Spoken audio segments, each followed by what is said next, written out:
Welcome বন্ধুরা। মাস দুয়েক আগেই আমি যেমনটা বলেছিলাম যে সুপ্রিম কোর্টের স্টে অর্ডার ওঠার 7 দিনের মধ্যেই পর্ষদ কিন্তু নিয়োগ শুরু করে দেবে, কারণ সামনে লোকসভা ভোটের মডেল কোড অফ কন্ডাক্ট লাগু হয়ে যাবে। আর সেই মতো 31শে জানুয়ারির পর আগামী 6 ফেব্রুয়ারি থেকেই কিন্তু কাউন্সেলিং শুরু হয়ে যাচ্ছে। হ্যাঁ বন্ধুরা, নর্থ 24 পরগনা জেলা ডিপিএসসি থেকে প্রথমত এই কাউন্সেলিংয়ের নোটিফিকেশান দেওয়া হয়েছে, আপনারা স্ক্রিনে দেখতে পাচ্ছেন।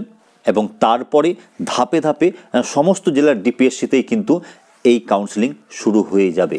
প্রথমত নর্থ 24 পরগনার হচ্ছে, সেখানে 2 দিন কাউন্সেলিং হবে, আগামী 6 ও 7 তারিখ।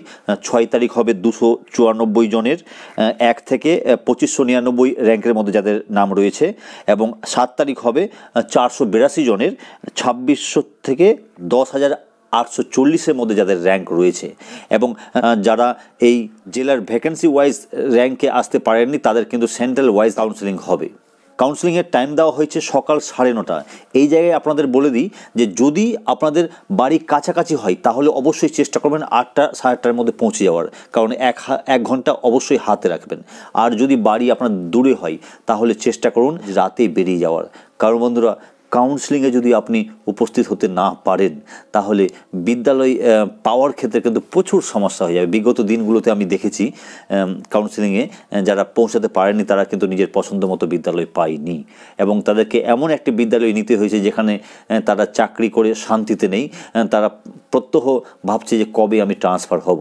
তাই এই ট্রান্সফারের ঝামেলা এড়ানোর জন্য অবশ্যই যে শিডিউল টাইম দেওয়া হয়েছে তার 1 ঘন্টা থেকে 1.5-2 ঘন্টা আগেই সেখানে পৌঁছে যাবেন, কারণ চাকরি পাওয়ার আগে সেটা বড় ব্যাপার না মনে হলেও পাওয়ার পর কিন্তু সেটা বিশাল বড় ব্যাপার মনে হয়।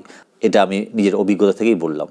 অন্যদিকে কাউন্সেলিংয়ে আপনারা কি কি ডকুমেন্টসগুলো নিয়ে যাবেন সেটা একবার চলুন দেখে নিই বন্ধুরা। এই কাউন্সেলিংয়ে যে ডকুমেন্টসগুলো নিয়ে যাবেন তার মধ্যে মাধ্যমিকের অ্যাডমিট ও সার্টিফিকেট মার্কশিট অবশ্যই নিয়ে যাবেন, তার সঙ্গে উচ্চ মাধ্যমিকের মার্কশিট ও সার্টিফিকেট, ট্রেনিং কোয়ালিফিকেশানের মার্কশিট সার্টিফিকেট অবশ্যই সঙ্গে করে নিয়ে যাবেন, কাস্ট সার্টিফিকেট থাকলে সেটা নিয়ে যাবেন, এক্সট্রা কো কারিকুলামের সার্টিফিকেট থাকলে সেটা নিয়ে যাবেন, একটি আইডেন্টিফিকেশান আইডি যেমন আধার কার্ড হতে পারে, ভোটার কার্ড হতে পারে, এগুলো অবশ্যই সঙ্গে করে নিয়ে যেতে হবে।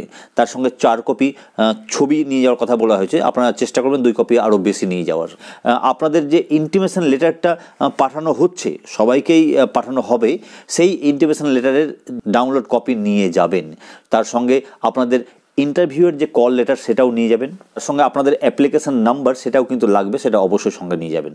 আর এই যেগুলো ডকুমেন্টস বললাম সেগুলো প্রত্যেকটার অবশ্যই 4 কপি জেরক্স করে নিয়ে যাবেন, কারণ বন্ধুরা সেখানে এই জিনিসগুলো লাগবে। এই ডকুমেন্টসগুলো যদিও আপনাদের বিদ্যালয়ে জয়েন করে দেওয়ার পর যে অ্যাপ্রুভেলের জন্য আপনারা পাঠাবেন যখন এসআই অফিসে, তখনও এই 4 কপি করে এই ডকুমেন্টসগুলো আবার দিতে হবে, কিন্তু কাউন্সেলিংয়েও আপনাদের কিন্তু অবশ্যই দিতে হবে। তাই প্রত্যেকটা ডকুমেন্টসের 4 কপি জেরক্স সঙ্গে নিয়ে যাবেন, আর ছবি যদিও 4 কপি বলা হয়েছে কিন্তু 6 কপি নিয়ে যাবেন। তবে ভালো খবর এটাই যে এই যে ধাপ শুরু হলো, যেটা আগামীকাল থেকে নর্থ 24 পরগনা দিয়ে শুরু হচ্ছে, পরবর্তী ক্ষেত্রে পরপর সমস্ত জেলায় দিয়ে দেবে।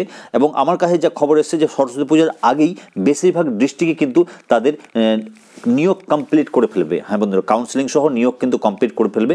যদি 2-3টা যদি থেকে যায় তাহলে হয়তো সরস্বতী পূজার পরেও হতে পারে মেবি, তবে ফেব্রুয়ারি মাসের মধ্যে হবেই। আমি যেমনটা আপনাদের আগে বলেছি যে ভোটের আগে কিন্তু পর্ষদ তৎপর, আমি এটা প্রায় 2 মাস আগে থেকে বলে আসছি যে পর্ষদ কিন্তু তৎপর হয়ে রয়েছে এই নিয়োগটা করানোর জন্য, কারণ পর্ষদের উপর একটি উপর থেকে চাপ রয়েছে, কারণ সামনে লোকসভা ভোট, আর ভোটে কিছু প্রচার করতে হবে, কিছু শিক্ষক নিয়োগ দেখাতে হবে, তাই পর্ষদের উপর প্রেশার ছিলই।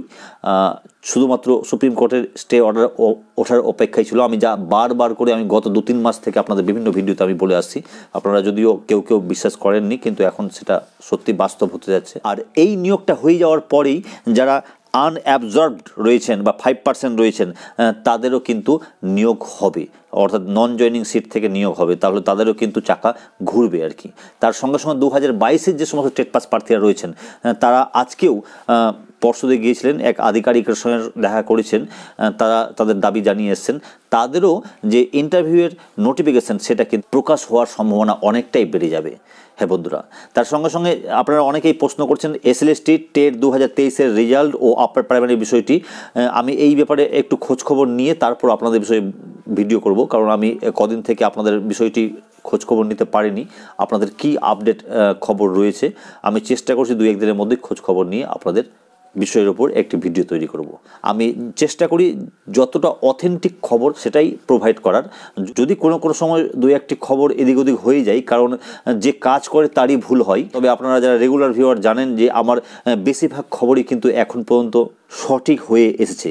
বেশিরভাগ, 100% আমি কখনো দাবি করব না, তবে বেশিরভাগ। তাই যদি সেই রকম অথেন্টিক খবর পেতে চান, চ্যানেলটিকে সাবস্ক্রাইব করে পাশে বেল আইকন প্রেস করে অল করে রাখতে পারেন, কারণ এটা কোনো ইউটিউবারের চ্যানেল নয়, এটা শিক্ষকের চ্যানেল।